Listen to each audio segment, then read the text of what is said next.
बिस्मिल्लाहिर्रहमानिर्रहीम। शुरू अल्लाह पाक के बगैर के नाम से दिनों पे आरोप जानता है।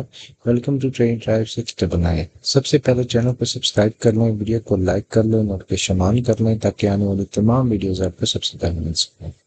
वीडियो का आगाज करते हैं जी बीटीसी की प्राइस के साथ।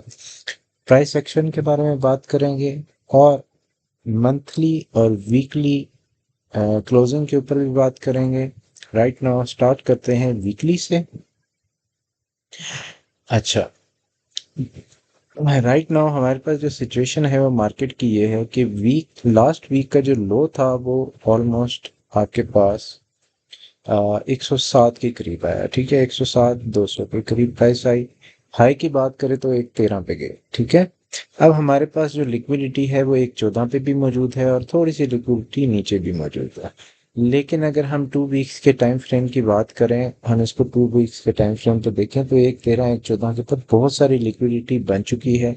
जैसा कि प्रीवियस वीडियोस में मैं आपको मल्टीपल टाइम्स एक चीज़ बता चुका हूं कि जो लिक्विडिटी है वो किसी भी प्राइस के लिए एज अ मैग्नेट का काम करती है। मार्केट मेकर प्राइसेस को कोशिश करते हैं कि उस लिक्विडिटी को ग्रैब किया जाए। अगर मार्केट में बहुत ज़्यादा शॉर्ट्स लगी हुई हैं हाई लेवरेज की, तो मार्केट क्या करती है, उन शॉर्ट्स को एलिमिनेट करती है, निकालती है, उनको लिक्विडेट करती है ताकि उनका पैसा जो है वो सर्कुलेट किया जा सके मार्केट में, एज अ स्पॉट होल्डर्स को दिया जा सके। ठीक है, अच्छा, अब सिचुएशन आपके सामने यहाँ पे मौजूद है, बड़ी क्लियर सिचुएशन है। हमारे पास जो है इस टाइम बैंड के बीच में रेजिस्टेंस है और प्राइसेस जो हैं वो 113 114 के टारगेट्स के करीब जाने वाली हैं और कोशिश कर रही हैं कि इस टारगेट को अचीव किया जा सके और यहाँ पे जो लिक्विडेशंस हैं इनको एलिमिनेट किया जा सके ताकि प्राइसेस को फर्दर नेक्स्ट मूव के लिए तैयार किया जा सके। ठीक है, अब 1 मंथ के टाइम फ्रेम पे भी हम लिक्विडिटी को देख लेते हैं बिकॉज कि न्यू मंथ स्टार्ट हुआ है। तो न्यू मंथ में आप देख सकते हैं कि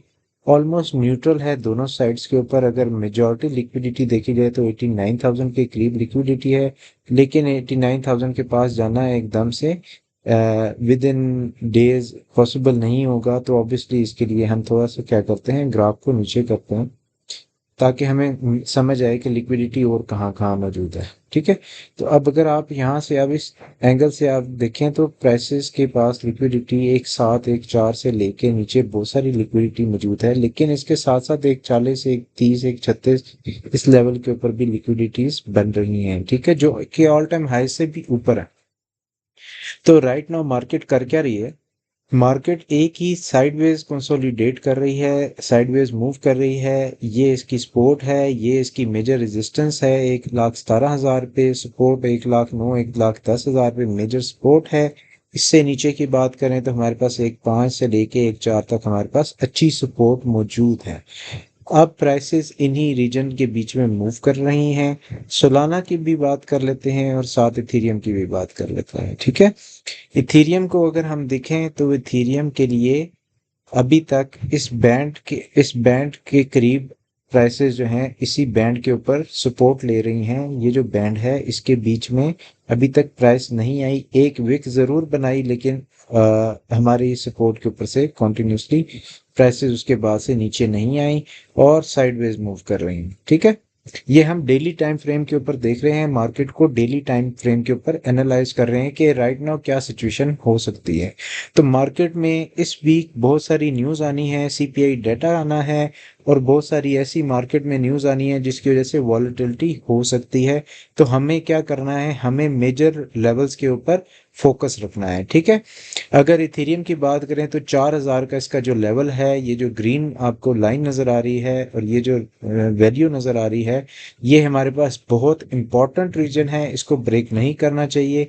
और अगर प्राइसेस नीचे जाती हैं इथेरियम के लिए, तो इथेरियम के लिए जो बाइंग जोन होगा इस बैंड से नीचे जब भी प्राइस आएगी वो इस इथेरियम का बाइंग जोन होगा, क्योंकि इथेरियम जो है वो स्ट्रॉन्ग एक्ट कर रहा है, अबव दिस बैंड मूव कर रहा है। तो ये एक अच्छा साइन है। जब बैंड के अंदर मूव आएगी तो ऑब्वियसली ये पूरा एक सपोर्ट का रीजन इसके पास मौजूद होगा। सोलाना की अब बात कर लेते हैं।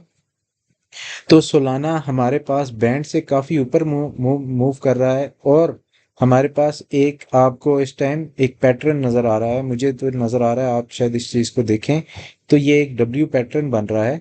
ठीक है, जिसके अंदर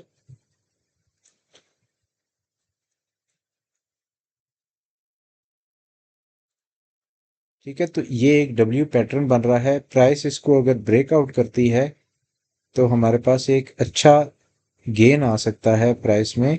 from this low to this अगर हम देखें तो 6 से 7% की मूव है।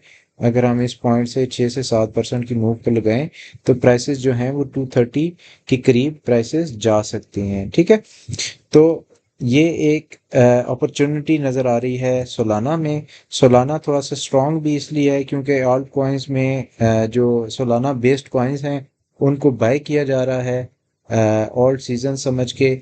तो ऑब्वियसली बुल रन का एंड है, 4 साल ख़त्म होने वाले हैं, करीब आ गए हैं, तकरीबन 100-150 दिन रह गया है ये बुल रन। उसके बाद जिस तरह 4 ईयर साइकिल होता है क्रिप्टो का, आपको पता ही होगा। तो ऑलमोस्ट 100 डेज या 150 डेज रिमेनिंग है। तो उस लास्ट डेज में क्या होता है, थोड़ी सी वॉलीटिलिटी ज़्यादा होती है, ऑल्ट ऑल्ट कॉइन जो है वो मूव करते हैं। तो हम हमारे पास अभी राइट नो जो अपॉर्चुनिटी नज़र आ रही है वो सोलाना में एक अपॉर्चुनिटी नज़र आ रही है। अगर तो इसका डेली क्लोज इससे ऊपर क्लोज हो जाता है या इससे हाई टैप करता है, हायर हाई बनाता है, 218 से ऊपर एक विक बनाता है और उसके बाद क्लोज इस विक से ऊपर देता है, तो इन दैट सिनेरियो हम इस पॉइंट को टारगेट करेंगे जो कि 227-230 का रीजन होगा। और prices can even go up to 245 in the good scenario. ठीक है, गुड सिनेरियो कैसे होगा कि जब बीटीसी भी मूव करेगा, एथेरियम भी मूव करेगा, तो वो आपके पास एक अच्छा सिनेरियो होगा। ऑब्वियसली एक मोमेंटम क्रिएट होगा और सोलाना भी उसमें मूव करेगा। ठीक है, एक्सआरपी की भी बात कर लेते हैं। एक्सआरपी ने इस लाइन को टैप किया, उसके बाद से बैंड के बीच में प्राइसेस आई और अभी तक एक इस हायर हाई बनाया है जो कि एक अच्छा साइन है एक्सआरपी के लिए। और एक्सआरपी भी एक डब्ल्यू पैटर्न बना रहा है। अगर हम इसको ऐसे देखें तो ये भी एक पैटर्न बना रहा है और ये इसकी रेजिस्टेंस है। इस बैंड की रेजिस्टेंस को अगर ब्रेकआउट करता है तो एक्सआरपी में भी एक चांस आ सकता है जिसमें एक अच्छा पंप आपको नज़र आ सकता है एक्सआरपी के लिहाज से। एक्सआरपी आज के दिन में भी बहुत अच्छा मूव कर रहा है, 3 से 4% की मूव ले चुका है ऑलरेडी। कल के दिन एक्सआरपी की मूवमेंट स्टार्ट हुई थी, प्राइसेस ने थोड़ा सा बुलिश मूव करना शुरू किया था, थोड़ा सा प्राइसेस स्टेबल होना शुरू हुई थी। इस पॉइंट के ऊपर जो है प्राइसेस जो हैं वो स्टेबल हो रही थी। आफ्टर क्रॉसिंग 2.8774 का जो रीजन है उससे ऊपर जब इसने क्लोज दिया, इसने एक रीटेस्ट किया, उसके बाद से प्राइसेस जो हैं अभी 3% का पंप ले चुके हैं। आज के दिन में अगर इस रेजिस्टेंस लाइन को क्रॉस करता है, इससे ऊपर क्लोज करता है, तो ऑब्वियसली ये पैटर्न जो है वो प्ले होने लग जाएगा और प्राइसेस हम देखेंगे कि नेक्स्ट टारगेट जो है इनका 3.1 होगा और उसके बाद हमारे पास 3.3 का जो टारगेट है वो मेजर रेजिस्टेंस का लेवल बन जाएगा। ठीक है जी, सुई की अगेन बात कर लेते हैं। मॉल्ट्स के ऊपर थोड़ा सा फोकस करेंगे क्योंकि बीटीसी और इथेरियम बहुत कम मूव कर रहे हैं, तो इस टाइम पे आपके पास जो दूसरे कॉइन्स हैं उनके ऊपर आप फोकस करें और उनके ऊपर आप, क्योंकि वॉलेटिलिटी नज़र आ रही है तो ऑब्वियसली एक ट्रेडर का काम है कि वॉलेटिलिटी को कैश कराए और जो कॉइन वॉलेटाइल उसको नज़र आ रहा हो कि हाँ यार इसमें मूव आ सकती है, तो उसको आप कैश आउट करवाएं। ठीक है, सुई की बात करें तो सुई ने अभी टैप किया है राइट नाउ 3.492 के लेवल को, जो कि एक अच्छा साइन है। इट मीन्स के इसमें एक स्ट्रेंथ आ रही है। अगर हम इसके इस हाई की बात करें तो 3.526 का हाई है, इसका प्रीवियस हाई है। इसको अगर ऊपर जाता है और ऊपर क्लोज करता है तो इन दैट सिनेरियो हम क्या करेंगे हम सुई के ऊपर नज़र रखेंगे, बिकॉज सुई में एक अच्छा जो गेन है वो आपको देखने को मिल सकता है। From this point two this point 6 से 7% की मूव सुई में भी आपको नज़र आ सकती है। लेकिन ये सारी जो मूव्स मैं आपको बता रहा हूँ ये को रिलेटेड हैं विद अदर कॉइन्स, जैसा कि बीटीसी है। अगर बीटीसी गिर जाता है, ठीक है, लेट्स सपोज बीटीसी गिरने की वजह भी मैं आपको बता देता हूँ। जैसा कि अभी मैं आपको दिखाता हूँ हिस्ट्री में राइट नाउ क्या प्ले हो रहा है कि 52 मिलियन की सेलिंग हुई है, फिर 48 मिलियन की सेलिंग हुई है एट दिस पॉइंट। तो अगर एक ही पॉइंट के ऊपर 100 मिलियन की सेलिंग हो रही है और अगेन आपके पास मिलियंस ऑफ डॉलर्स की सेलिंग एक ही पॉइंट पे हो रही है, तो वो आपके लिए एक रेजिस्टेंस का पॉइंट बन जाता है। ठीक है, यहाँ पे आप देखें ये लाइव मार्केट है और 1 मिनट तकरीबन, इसको थोड़ा सा रिफ्रेश कर लेते हैं। ठीक है, अभी 11 मिलियन की अगेंस्ट सेलिंग हुई है 13 मिनट पहले। तो जब कॉन्टिन्यूसली इस तरह के बड़े ऑर्डर जब लगते हैं तो मार्केट क्या होती है, वॉलेटाइल हो जाती है, मार्केट स्टेबल नहीं रहती और वहां से उस पॉइंट से गिरती है। और यहाँ से आप देखें एग्जैक्टली मार्केट वहां से गिरना शुरू हो गई है। और चांसेस ये हैं कि मार्केट जब बीटीसी गिरेगा तो ऑब्वियसली बाकी मार्केट्स उसको, बाकी कॉइन्स को लेता है, साथ लेके जाता है। यस, बीटीसी डोमिनेंस की भी इसके साथ हम बात कर लेते हैं। हम बीटीसी डोमिनेंस को भी देखेंगे और उसके बाद हम वीडियो को एंड करेंगे ताकि हम मार्केट के अंदर ट्रेड कर सकें। राइट नाउ वॉलेटाइल मूव्स आ रही हैं तो हमें चाहिए कि मार्केट को इस टाइम हम ट्रेड करें, ठीक है। अच्छा, वीक का ओपन है, मंडे का दिन है और ऑब्वियसली बीटीसी डोमिनेंस गिर रही है लेकिन यहाँ पे स्टेबल होने की कोशिश कर रही है। अगर तो 20 डेज मूविंग एवरेज से ऊपर क्लोज देता है आज के दिन में और बीटीसी गिरता है तो इन दैट सिनेरियो बाकी कॉइन्स भी इसके साथ ही गिरना शुरू हो जाएंगे। अभी बीटीसी के लिए जो सपोर्ट का रीजन है, एग्जैक्टली जो सपोर्ट का जो बेहतरीन रीजन है वो 1415 है। इस इनके बीच में जब प्राइसेस आएंगी, अगर तो प्राइसेस आती हैं तो आप ये बाइंग जोन्स हैं, इनमें आप बाय कर सकते हैं। अगर इमीडिएट सपोर्ट की बात करें तो इमीडिएट सपोर्ट अभी 1,11,500 के ऊपर हमारे पास इमीडिएट सपोर्ट है और इस लाइन के ऊपर 1,09,000 के ऊपर मल्टीपल सपोर्ट पॉइंट्स हैं, क्योंकि यहाँ पे पहले भी कई दफ़ा टैप हुआ है। जैसे आप देख सकते हैं प्रीवियसली यहाँ पे प्राइस ने टैप किया, करीब आई ऊपर चली गई, प्राइस ने टैप किया ऊपर चली गई, फिर इसने एक डेली क्लोज दिया, नीचे जाने की कोशिश की, यहाँ पे से सपोर्ट मिली। तो ये हमारे पास एक अच्छा रीजन है 1,09,000 का, जिसको आप देख सकते हैं कि यहाँ पे मल्टीपल टाइम्स प्राइस जो है वो सपोर्ट ले रही है, ठीक है।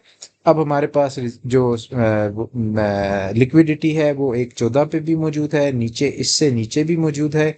अगर तो प्राइस इससे नीचे जाती है तो हमारे पास यहाँ पे सपोर्ट का रीजन है और अगर प्राइस इससे ऊपर जाती है तो ये हमारे पास रेजिस्टेंस का रीजन है जो आपको 1,17,19 का नजर आ रहा है। तो इसके बीच में आप अपने लॉन्ग्स और शॉर्ट को प्ले कर सकते हैं। अगर मार्केट थोड़ी सी भी नीचे आती है तो इन दैट सिनेरियो आप लॉन्ग लगा सकते हैं और अगर मार्केट यहाँ पे आज के दिन में स्टेबल हो जाती है और 1,14 को टैप करके 1,14 से ऊपर क्लोज दे देती है तो इन दैट सिनेरियो हमारे पास ऊपर के टारगेट्स अगेन ओपन हो जाएंगे। लेकिन क्योंकि चॉपीनेस नज़र आ रही है मार्केट में, बहुत सारी सेलिंग नज़र आ रही है, तो मार्केट इस वजह से वॉलेटाइल है, एक ही जगह पे मूव कर रही है, बहुत ज़्यादा मूवमेंट नहीं हो रही है, तो इसमें ज़रा ट्रेड करना मुश्किल होता है। इसीलिए मैं आपको दूसरे कॉइन्स के ऊपर बता रहा हूँ क्योंकि उनमें मूव थोड़ी ज़्यादा है, 3-4% की मूव है तो उसमें से आप 1-2% निकाल लेते हैं। 1-2% की मूव जो है वो आप इजीली गेन कर लेते हैं। जैसा कि सोलाना के बारे में, अभी 4 घंटे में इसने 3% का पंप लिया, एक हाई बनाया, हाई हाई बना के अभी थोड़ी सी प्राइस यहाँ पे स्टेबल हो रही है। अगर तो स्टेबल होती है तो इन दैट सिनेरियो हमारे पास वो एक पैटर्न बन रहा है। अगर उस पैटर्न को कंप्लीट करता है जो कि मैंने अभी आपको बताया तो हमारे पास सोलाना में एक अपॉर्चुनिटी ओपन हो जाएगी। हम बीटीसी को देखेंगे, बीटीसी के ऊपर एनालाइज करेंगे, बीटीसी के ऊपर नज़र रखेंगे। अगर तो बीटीसी की प्राइस ये 4 घंटे के टाइम फ्रेम के ऊपर हम इसको देखें, 4 घंटे का टाइम फ्रेम बड़ा इंपॉर्टेंट है। अगर इस 4 घंटे के टाइम फ्रेम में प्राइस इधर स्टेबल हो जाती है तो इन दैट सिनेरियो हम 1,12-1,14 के लेवल को इजीली टैप कर जाएंगे। लेकिन अगर 4 घंटे की कैंडल इस सपोर्ट से नीचे क्लोज होती है तो इन दैट सिनेरियो हम नीचे चले जाएंगे। तो this is all for today. I hope आपको समझ आ रही होगी इन बातों की और आपको अपनी सपोर्ट और रेजिस्टेंस की भी समझ आ रही होगी, मार्केट को इस टाइम ट्रेड कैसे करना है इन चीज़ों की भी समझ आ रही होगी। मज़ीद अपडेट के लिए आप मेरे चैनल को सब्सक्राइब करें, टिकटॉक पे आएँ और यूट्यूब पे आएँ, एक्स पे आएँ ताकि आपको रेगुलरली अपडेट्स मिलती रहें। शुक्रिया।